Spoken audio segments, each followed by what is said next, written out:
Physical properties of alkyl halide. Okay, first property is alkyl halide in their pure state they are colorless. Alkyl halides are colorless in their pure state. Okay, and lower members of alkyl halides like methyl chloride, methyl bromide, ethyl chloride, they are gaseous in state. Otherwise other higher members are sweet smelling liquids and some are solid also. Okay, then next physical properties of alkyl halides, they are polar in nature. Due to their polarity they are insoluble in water. As they are insoluble in water means they do not form hydrogen bond. Okay, then when there is no hydrogen bond formation, due to that they are insoluble in water. Or sometime insolubility is also due to if there is a hydrogen bond exist, already वहाँ पर hydrogen bond exist होगा लेकिन वो hydrogen bond break नहीं होता है तो भी वो वाटर में क्या होगा, इनसॉल्युबल होगा. तो हाइड्रोजन बॉन्ड फॉर्मेशन हो सकता है एक रीज़न, या फिर एग्जिस्टिंग हाइड्रोजन बॉन्ड को ब्रेक करना. ये दोनों भी चीज़ें अगर हमारा कंपाउंड नहीं कर पाता है then and then we can say that the our substance और compound is insoluble in water. Okay, the next property is they are soluble in organic solvent. As we know that as the substances are not soluble in water, it means they are mostly dissolved in organic solvent. So our alkyl halide is also soluble in organic solvent. Organic solvents are various, that is chloroform, ether and etc. okay, that we use, alcohol etc. Then we talk about next property, that is boiling point. Boiling point higher कब होगा? Boiling point will be higher as compared to its corresponding alkane. Corresponding alkane, suppose we take example of ethane, formula C2H6, and corresponding alkyl halide of this compound is C2H5Cl. means one hydrogen atom of ethane is replaced by halogen atom. So this is your corresponding halide of this alkane. Okay, so this corresponding halide is having always higher boiling point as compared to its corresponding alkane. Means we can say ethyl chloride is having higher boiling point than ethane. Okay, then next property is boiling point and density follows the order of respective halides, alkyl halides. So the order is alkyl halide is having higher boiling point as compared to bromide, as compared to chloride, and alkyl fluoride is the least boiling point. The reason, as the molecular weight increases, boiling point and density definitely will increase. Hence in halogen atom, iodine is having higher molecular weight as compared to bromide, as compared to chloride, as compared to fluoride. Hence it follows this order. Ri is greater than Rbr, is greater than Rcl, then Rf. Okay, if we talk about boiling point again, so boiling point of dihalogen compound, dihalobenzene compound. Okay, means here we talk about aryl halide also. So arene halides, okay, haloarenes. So in this dihalobenzene compounds, para-isomers is having higher boiling point than meta and ortho. Para-isomers having higher boiling point than meta and ortho isomers. Again, due to para-isomers having proper symmetry, because of symmetricity it has higher boiling point as compared to meta and ortho isomers. Okay, and one more point about boiling point, as the we can say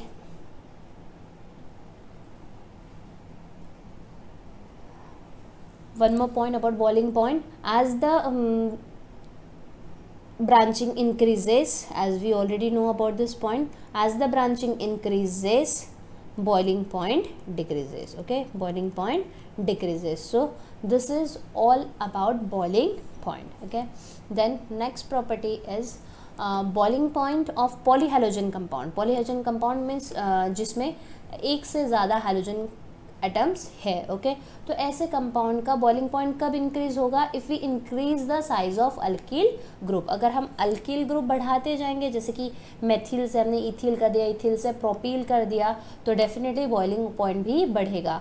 और साथ साथ में अगर number of halogen atom भी हम बढ़ाते हैं, halogen atom भी अगर इंक्रीज करते हैं, di tri tetra, then also boiling point will increase. Okay, then next property is nucleophilicity order. Nucleophilicity order of halide ion किस तरह से होगा?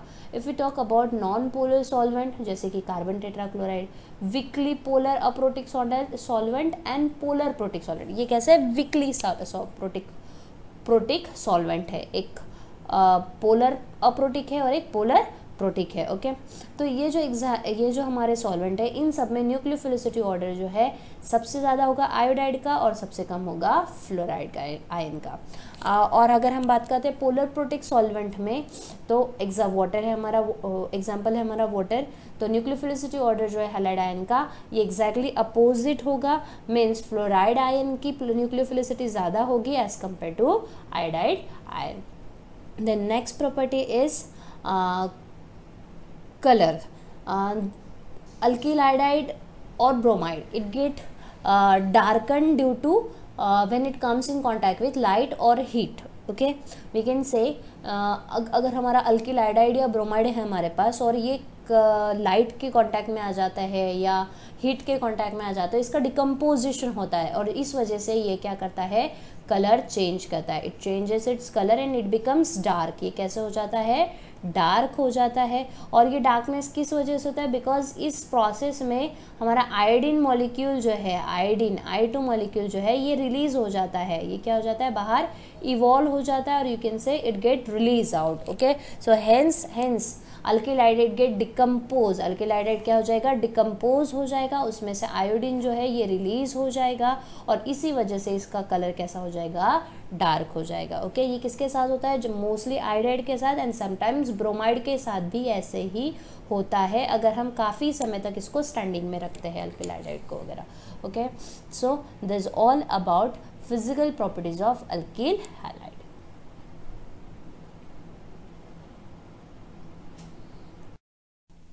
हमारा नेक्स्ट टॉपिक है reaction of halo alkanes. Halo alkanes can be react in various way but it is mostly classified into 3 categories. इसको कितने classes में classify किया जाता है, 3 में। हैलो अल्केन्स 3 टाइप की रिएक्शन शो करता है। इसमें एक first reaction that is nucleophilic substitution reaction, means here is a substitution takes place. Then second one is elimination reaction and third one is reaction with metals. Okay, तो broadly हमारे halo alkane की जितनी भी reactions होती है ये इन 3 classes में classify होती है। One is substitution, other is elimination and third one is reaction with metals. Okay, then will see in detail one by one. First is substitution reaction. What do you mean by substitution reaction?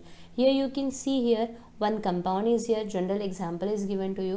Here is replacement of Z atom by Y. You can see in the product in Z की जगह पे कौन आ गया, Y आ गया। तो substitution में क्या होता है कि एक एटम का रिप्लेसमेंट होगा बाय अनादर एटम। एक एटम का रिप्लेसमेंट किससे होगा, अनादर एटम से होता है। तो such reaction is called as substitution reaction. Okay, then अब हम सब जानेंगे एलिमिनेशन क्या होता है। नाम से ही समझ में आ रहा है कि कुछ तो एलिमिनेट होता है। ओके, तो यहाँ पर आप देख रहे हैं कि इस एग्जाम्पल में हमारे पास यहाँ पर क्या है, X और Y दिख रहे हैं आपको। दो एटम या 2 ग्रुप ऑफ एटम्स है, तो ये हमने लिए हैं और ये एटम्स क्या हो जाएंगे, रिमूव हो जाएंगे by using some reagent, catalyst, कुछ भी हो सकता है रिएक्शन के लिए जो नेसेसरी चीज़ें होगी। बट इनको हम क्या कर रहे हैं, रिमूव कर रहे हैं। There is a loss of atom takes place और ये X और Y क्या हो गया, देखो आप रिएक्शन में देखेंगे ये निकल चुका है, बाहर आ गया है और वहाँ पे क्या बन गया है, डबल बॉन्ड आ गया है। मतलब यहाँ से हमने रिएक्टेंट में से हमने किसी चीज़ को क्या कर दिया है, रिमूव कर दिया है। और या एक तो ऐसा हो सकता है कि सिर्फ एक ही एटम निकले या 2 निकले, डिपेंड कितनी चीज़ें निकल रही है, लेकिन यहाँ से कुछ ना कुछ डेफिनेटली लॉस होगा। Such reaction is called as elimination reaction. अब हम बात करेंगे न्यूक्लियोफिलिक सब्स्टिट्यूशन रिएक्शन की। अब हम बात करेंगे न्यूक्लियोफिलिक सब्स्टिट्यूशन रिएक्शन। अब सबसे पहले इसमें सब्स्टिट्यूशन रिएक्शन क्या है ये हम समझ चुके हैं। अब हम बात करते हैं न्यूक्लियोफिलिक की। तो न्यूक्लियोफिल समझने के लिए पहले हमको समझना होगा न्यूक्लियोफाइल को। न्यूक्लियोफाइल हम ऑलरेडी पढ़ चुके हैं वैसे, but what do you mean by nucleophile? Nucleophiles having tendency to donate electron. Nucleophile ऐसी स्पेसीज होती है जो इलेक्ट्रॉन को क्या करती है, डोनेट कर सकती है। Means they are electron rich species और वो अपने इलेक्ट्रॉन किसी और को डोनेट करेगी। ओके और यहाँ पर जब वो डोनेट कर रही है तो साथ साथ में एक और चीज़ हमने बोली है सब्स्टिट्यूशन। मतलब यहाँ पर क्या होगा, हमारा न्यूक्लियोफाइल ही किसी चीज़ को सब्स्टिट्यूट कर देगा। किसी ग्रुप को बोलो या किसी एटम को बोलो, वो क्या करेगा, सब्स्टिट्यूट करेगा। और ये जिस रिएक्शन में होगा उस रिएक्शन को हम क्या कहेंगे, न्यूक्लियोफिलिक सब्स्टिट्यूशन रिएक्शन। अब मैं इस चीज़ को आपको एक रिएक्शन के जनरल एक रिएक्शन के थ्रू एक्सप्लेन कर रही हूँ। यहाँ आप देखेंगे ये हमारा जनरल अल्किल हैलाइड है। एक्स हम जनरली काय के लिए यूज़ करते हैं, हैलाइड के लिए, तो ये हमने लिया है अल्किल हैलाइड। ओके और ये हमारा न्यूक्लियोफाइल। न्यूक्लियोफाइल कोई भी हो सकता है, आप न्यूक्लियोफाइल अलग अलग यूज़ कर सकते हैं, जैसे हाइड्रोक्सिल ग्रुप या फिर आप यहाँ पर आरओ अल्कोक्सी ग्रुप भी ले सकते हैं हम।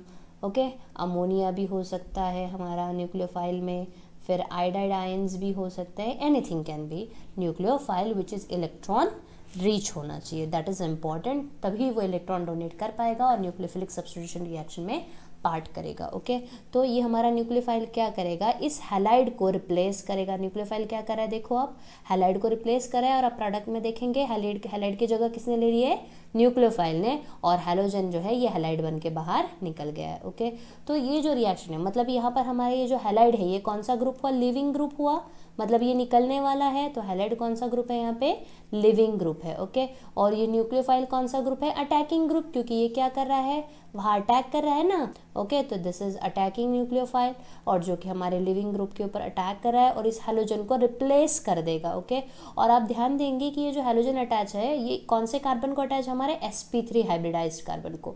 इंपॉर्टेंट थिंग कि न्यूक्लियोफिलिक सब्स्टिट्यूशन रिएक्शन हम जब स्टडी करते हैं तो ध्यान देना है कि जो हमारा कार्बन होगा वो अल्किल हैलाइड में जो कार्बन होगा that must be sp3 hybridise. तो इस रिएक्शन को हम कहेंगे न्यूक्लियोफिलिक सब्स्टिट्यूशन रिएक्शन। ओके आपको इस टर्म का मीनिंग समझ में आ गया होगा। अब हम आगे पढ़ेंगे न्यूक्लियोफिलिक सब्स्टिट्यूशन रिएक्शन। अब इसको हम शॉर्ट में लिखते हैं। न्यूक्लियोफिलिक के लिए हम N यूज़ करेंगे, सब्स्टिट्यूशन के लिए S। ओके तो फिर इसको लिखा जाता है SN रिएक्शन। इसको इन शॉर्ट में क्या लिखा जाता है, SN रिएक्शन। SN रिएक्शन को दो इसमें क्लासीफाई किया जाता है। SN reaction of two type, SN1 and SN2। SN1 reaction and SN2। अब ये SN1 और SN2 क्या है, SN1 reaction means nucleophilic substitution reaction, लेकिन यहाँ पे ऑर्डर क्या होगा, 1। तो इसका फुल फॉर्म होगा unimolecular nucleophilic substitution reaction. Unimolecular nucleophilic substitution reaction. और SN2 में आपको अब समझ में आ गया, 1 मतलब यूनि है तो 2 मतलब क्या होगा, बाय। तो बाय मोलिकुलर, SN2 का फुल फॉर्म क्या होगा फिर, bye molecular nucleophilic substitution reaction. Okay ये होगी हमारे न्यूक्लियोफिलिक सब्स्टिट्यूशन रिएक्शन के टाइप्स। अब हम डिटेल में स्टडी करेंगे सबसे पहले SN2 रिएक्शन को और फिर बाद में पढ़ेंगे SN1 को। ओके सो पहले हम स्टार्ट करेंगे SN2 रिएक्शन को। SN2 का फुल फॉर्म हमने देखा, bye molecular nucleophilic substitution reaction. Okay अब इस चीज़ को समझने के लिए एक एग्जाम्पल हमें लेना है कि बाय मोलिकुलर मतलब क्या है। बाय मतलब 2 है, तो 2 मॉलिक्यूल के ऊपर ये रिएक्शन का रेट डिपेंडेंट होता है। अब रेट ऑफ रिएक्शन क्या है, ये सारी चीज़ें हम एक एक करके पढ़ते हैं। तो सबसे पहले हमें पता होना चाहिए ये SN2 पढ़ने के लिए एक रिएक्शन, एक एग्जांपल मैं ले रही हूँ। सपोज मेरे पास अल्किल हाइड्राइड है CH3Br। कौन सा अल्किल हाइड्राइड है मैंने, CH3Br, that is methyl bromide. और इसके अंदर मैंने अटैक करवाया है nucleophile, that is hydroxyl group है मेरे पास कौन सा ग्रुप है, न्यूक्लियोफाइल हाइड्रोक्साइल। ओके अब यहाँ पर क्या कह रहा है कि OH जो है ये क्या करेगा, हमने अभी डेफिनेशन में बताया था कि न्यूक्लियोफिलिक सब्स्टिट्यूशन रिएक्शन में क्या होगा, न्यूक्लियोफाइल हाइड्रोजन एटम को क्या करेगा, रिप्लेस करेगा ना। ओके तो हमें प्रोडक्ट क्या मिलेगा, CH3Br की जगह कौन आ जाएगा, OH। और Br रिमूव हो जाएगा। So this will be our product, ये हमारी रिएक्शन होगी। अब ये रिएक्शन 3 तरीके से हो सकती है। कितने तरीके से हो सकती है? By 3 ways. This reaction can be carried out 3 ways. Okay, so first way is here. Okay, कौन से तरीके से हो सकती है ये हम देखेंगे। तो पहली वाली स्टेट में क्या होगा कि ये जो OH ग्रुप है, ये जो हमारा न्यूक्लियोफाइल है, ये CH3 के साथ बॉन्ड बनाएगा। It will form a bond with CH3. Here you can see, देखो OH ने किसके साथ बॉन्ड बनाया? CH3 के साथ। At the same time Br already इससे अटैच है। पहले Br क्या है? इसके साथ ऑलरेडी अटैच है। तो इस कार्बन की वैलेंसी देखो कितनी हो गई? 3 हाइड्रोजन पहले से, एक Br और फिर एक OH भी आ गया। मतलब ये कैसा हो गया? अनस्टेबल हो गया, क्योंकि इसकी वैलेंसी कितनी होगी? 5। वैलेंसी कितनी हुई इस कार्बन की? 5। तो ये तो पॉसिबल नहीं है। और बाद में फिर नेक्स्ट स्टेप में इन्होंने बताया कि Br जो है ये रिमूव हो गया और फिर ये हमारा अल्कोहल बन गया। लेकिन this is not right way. Okay, because क्योंकि यहाँ पे क्या हो जा रहा है? अनस्टेबिलिटी आ रही है, तो ये एक तरीका नहीं हो सकता है. ओके, देन सेकेंड ऑप्शन ये हो सकता है हमारे पास कि पहले ये Br बॉन्ड ब्रेक हो जाए। पहले CH3 और Br के बीच का बॉन्ड ब्रेक हो जाएगा। फर्स्ट स्टेप क्या होगी? पहले ये बॉन्ड ब्रेक होगा, ओके, Br रिमूव होगा, फिर ये मेथिल कार्बोकेटायन बन जाएगा, क्योंकि यहाँ से Br निकल चुका है। तो ये इसके ऊपर कौन सा चार्ज आएगा? CH3 पॉजिटिव आ जाएगा। ओके, कार्बन के ऊपर पॉजिटिव चार्ज आएगा और फिर ये OH इसके साथ अटैक करेगा। ओके, तो ये एक पॉसिबल तरीका हो सकता है। Then one more thing is here, एक और तरीका है हमारे पास कि इसमें क्या होगा कि OH अटैक करेगा इस कार्बन के ऊपर और बॉन्ड फॉर्मेशन स्टार्ट करेगा। At the same time Br जो है ये ब्रेक हो जाएगा। एट द सेम टाइम क्या होगा? Br ब्रेक हो जाएगा, यहाँ से बॉन्ड ब्रेकिंग होगा और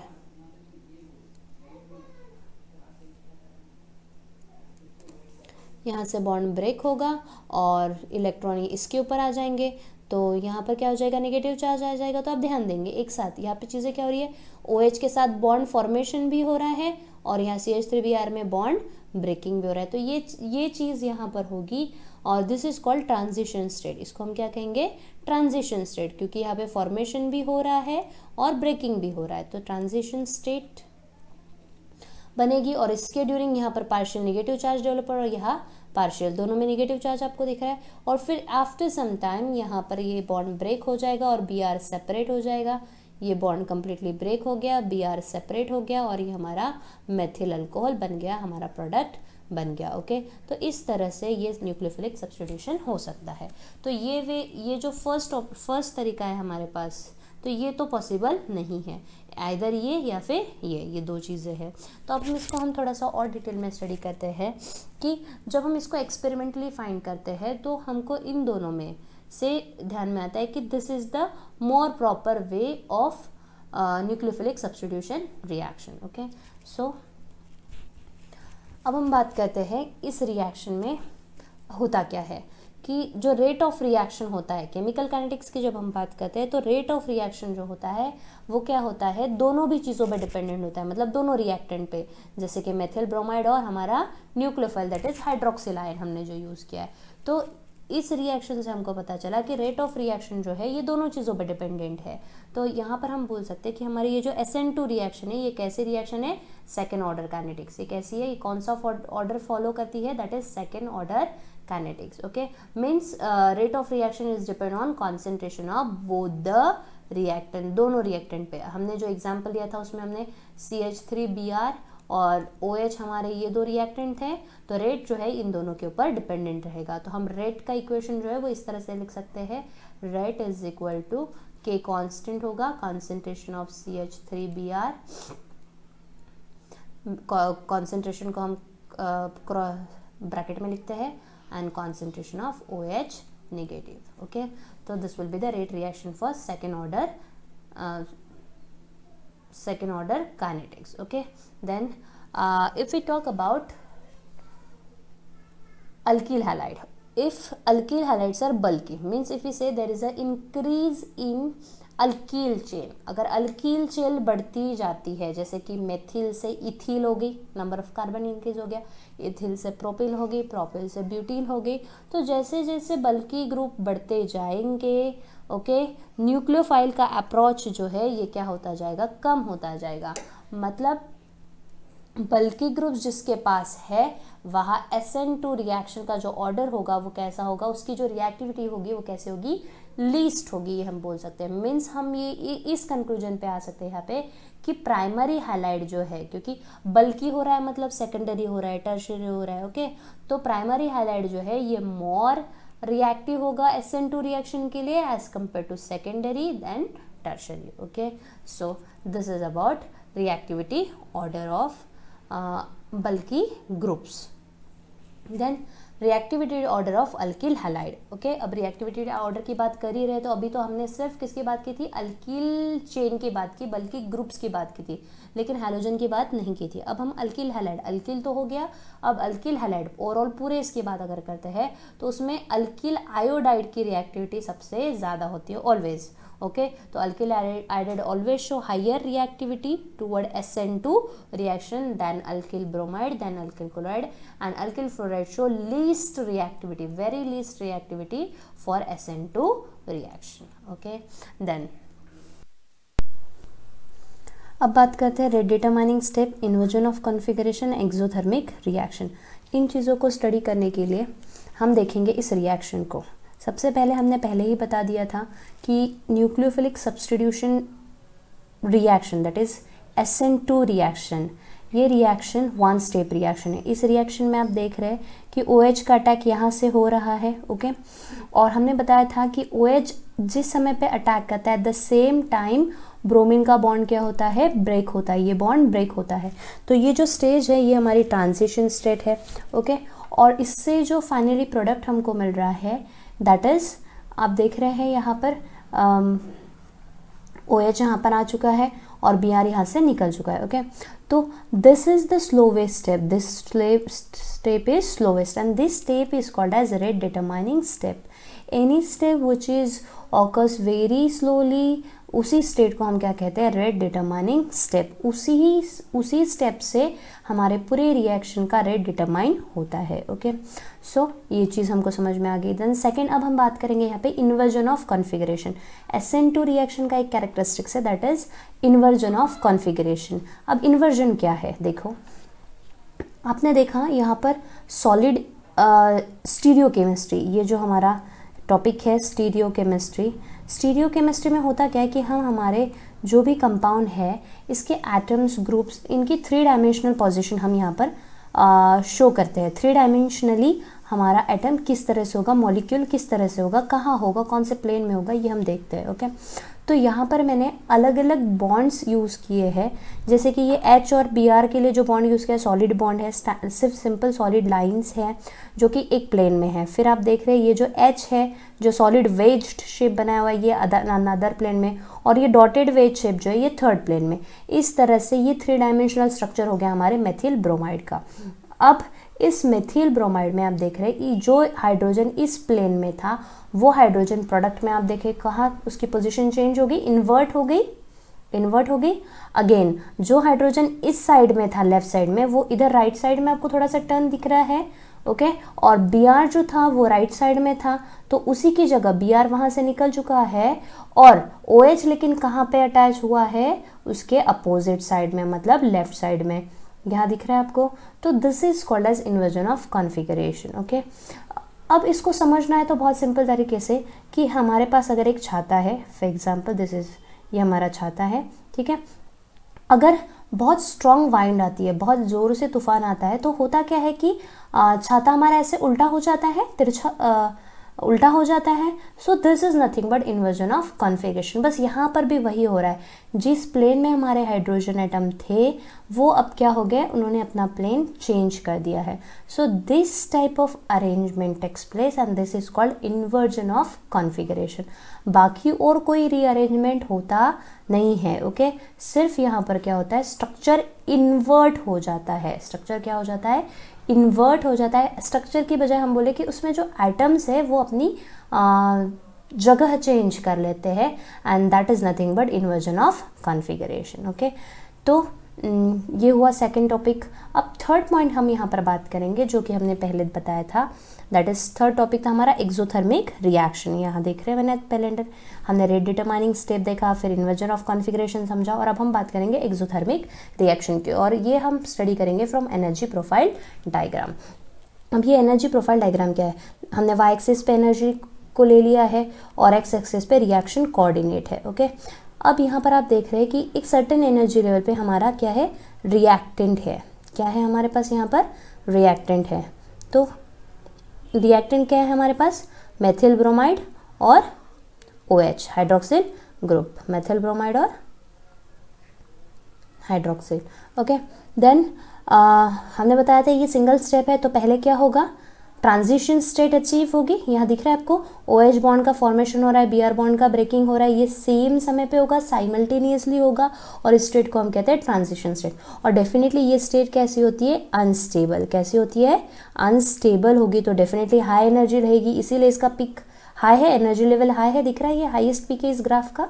फिर धीरे धीरे जैसे ही प्रोडक्ट फॉर्मेशन स्टार्ट होगा, जैसे ही प्रोडक्ट हमारा बनता है, एनर्जी क्या होगी, कम हो रही है। देखो रिएक्टेंट में इतनी थी एनर्जी, और प्रोडक्ट में आप देख रहे हैं कहाँ आ गए हम, एनर्जी लेवल के नीचे आ गए, लोअर नीचे आ गए हैं, तो वाई एक्सिस पे अब नीचे आए, इट मीन्स एनर्जी क्या हो गई, डिक्रीज हो गई। एनर्जी क्या हो गई, डिक्रीज हो गई। और एनर्जी डिक्रीज हुई, इसका मतलब एनर्जी रिलीज हुई होगी इस रिएक्शन के ड्यूरिंग, एनर्जी क्या हुई होगी, रिलीज होगी, और एनर्जी रिलीज हो रही है मतलब ये हमारी रिएक्शन कैसी होगी, बताइए आप, एक्सोथर्मिक। Exactly, exothermic. ओके, तो इसलिए हमने बोला था कि SN2 रिएक्शन जो है ये कैसी होती है, एक्सोथर्मिक रिएक्शन, जो कि हम कहाँ पढ़ेंगे, एनर्जी प्रोफाइल डायग्राम से ये हमको समझ में आ गया।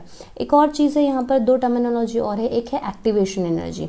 अब एक्टिवेशन एनर्जी क्या है, क्योंकि जब ये रिएक्टेंट रिएक्ट होंगे एक दूसरे का, तो डेफिनेटली सर्टेन एनर्जी इनको लगेगी, तो ये हमको प्रोवाइड करनी पड़ेगी, तभी इनमें रिएक्शन होगा। ओके, और ट्रांजिशन स्टेट अचीव होगी, और जैसे ही ट्रांजिशन स्टेट अचीव होती है, अनस्टेबिलिटी अचीव होती है, तो ये अपने आप को स्टेबल करने की कोशिश करता है, और उस तरह से एनर्जी डिक्रीज करता है। और यहाँ पे जो एंथैल्पी में जो चेंज आ रहा है, that is called as reaction enthalpy, मतलब हमारी रिएक्शन, और ये निगेटिव दिख रहा है आपको साइन, तो दिस मीन्स इतनी एनर्जी क्या हुई है, रिलीज हुई है। Okay, so this is about SN2 reaction, energy profile diagram.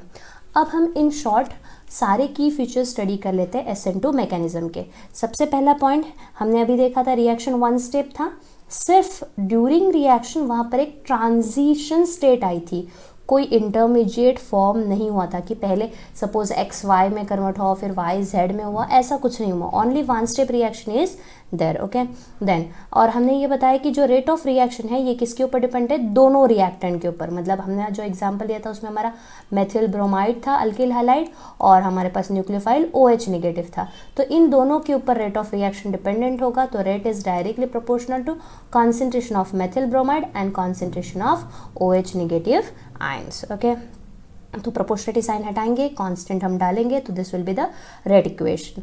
Then one more thing जो मैंने आपको पहले भी बताई, वन स्टेप रिएक्शन है, तो मतलब बीच में इंटरमीडिएट फॉर्म नहीं हो रहा है, सिर्फ रिएक्शन एक ट्रांजिशन से गुजर रही है, एक स्टेट से गुजर रही है। ओके, जो कि ट्रांजिशन स्टेट है। फिर इसमें रीअरेंजमेंट होता नहीं है, जो हमको रीअरेंजमेंट कुछ दिखाई देता नहीं, लेकिन यहाँ पर क्या होता है मैंने आपको बताया था, that is inversion of configuration. मैंने अम्ब्रेला वाला एग्जांपल आपको समझाया था, that is nothing but inversion of configuration, आपको इजीली ध्यान में रहेगा। Then next term is order of reactivity of alkyl halide. हमने ये चीज़ पहले भी डिस्कस की कि बल्कि ग्रुप क्या करते हैं, बल्कि ग्रुप जो न्यूक्लियोफाइल का अटैक है उसको कम करते हैं, तो इसीलिए जितना बल्कीनेस कम होगा उतना ज़्यादा अल्किल हैलाइड न्यूक्लियोफाइल से इजीली रिएक्ट होगा। तो इसीलिए मेथिल हैलाइड सबसे ज़्यादा रिएक्टिव होगा, then primary halide, then secondary and then tertiary halide. Okay, and the last point of this SN2 mechanism, key feature of SN2 mechanism, that is it is favored by aprotic solvent। अब aprotic solvent क्या है, तो ये समझने के लिए पहले solvent को क्लासीफाई किया जाता है into two classes, one is protic, other is aprotic। protic and aprotic। अब प्रोटिक क्या होता है? प्रोटिक का मतलब होता है कि ऐसा सॉल्वेंट जो हाइड्रोजन बॉन्ड बना सकता है, जो हाइड्रोजन बॉन्ड बना सकता है। और अप्रोटिक सॉल्वेंट मतलब जो हाइड्रोजन बॉन्ड बना नहीं सकता, ओके, जो हाइड्रोजन बॉन्ड बना नहीं सकता, ओके, ऐसा सॉल्वेंट को हम अप्रोटिक सॉल्वेंट बोलेंगे। मतलब क्लियर है कि अप्रोटिक सॉल्वेंट ही ये रिएक्शन कैरी आउट कर सकते हैं, प्रोटिक सॉल्वेंट कैरी आउट करते नहीं। तो SN2 रिएक्शन के लिए हमें जो सॉल्वेंट चाहिए that is aprotic solvent, okay. So this is all about SN2 reaction.